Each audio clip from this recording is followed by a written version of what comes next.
আসসালামু আলাইকুম। তো আজকে যাচ্ছি আমাদের গরুর জন্য আমাদের জমিতে ঘাস কাটতে। ঘাস কাটার জন্য আমরা রাস্তায় বের হলাম, বের হয়ে আমাদের জমির দিকে রওনা হলাম। এখন আমরা জমির দিকে যাব। আমাদের বাড়ি থেকে জমিগুলো প্রায় 7-8 মিনিট সময় লাগে। আমরা জমিতে আসলাম। আসার পরে আমাদের চহের মধ্যে যে প্রাকৃতিক দৃশ্যগুলো খুবই সৌন্দর্য, মনোমুগ্ধকর পরিবেশ।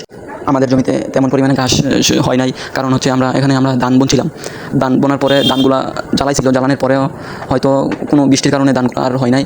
না হওয়ার কারণে আমরা তারপরেও কিছু সার দিয়েছি। সার দেওয়ার পরে যা কিছু ছোটো ছোটো গাছ হয়েছে, এই গাছগুলো নিয়ে যাবো। যেহেতু এখন বর্ষার সিজন, আমাদের গরুর পর্যাপ্ত পরিমাণে ঘাস নেই, সেই কারণে এই গাছগুলো আমাদের বাধ্য হয়ে নিয়ে যাবো। বর্ষার সিজনে প্রায় আমাদের ঘাসের সংকট দেখা দেয়, যেহেতু বর্ষাকাল ঘাসের তেমনটা থাকে না, ঘাসের জমিগুলোতে পানি উঠে যায়, যে কারণে আমাদের ঘাসের সংকটে পড়তে হয়। এবার তো আমাদের তেমন পরিমাণের খরচ ছিল না, যে কারণে আমাদের ঘাসের জমিগুলোতে পানি ওঠার কারণে আমাদের গরুর খাবারের সংকট দেখা যায়। তো আজকে তাপমাত্রা বেশি হওয়ার কারণে গাছগুলো কাটতে প্রায় আমাদের কষ্ট হচ্ছিল। তারপরে মহান আল্লাহ তাআলার কাছে শুকরিয়া আদায় করি যে গাছগুলো সুস্থভাবে কেটে আমাদের বাড়িতে নিয়ে আসতে পেরেছি।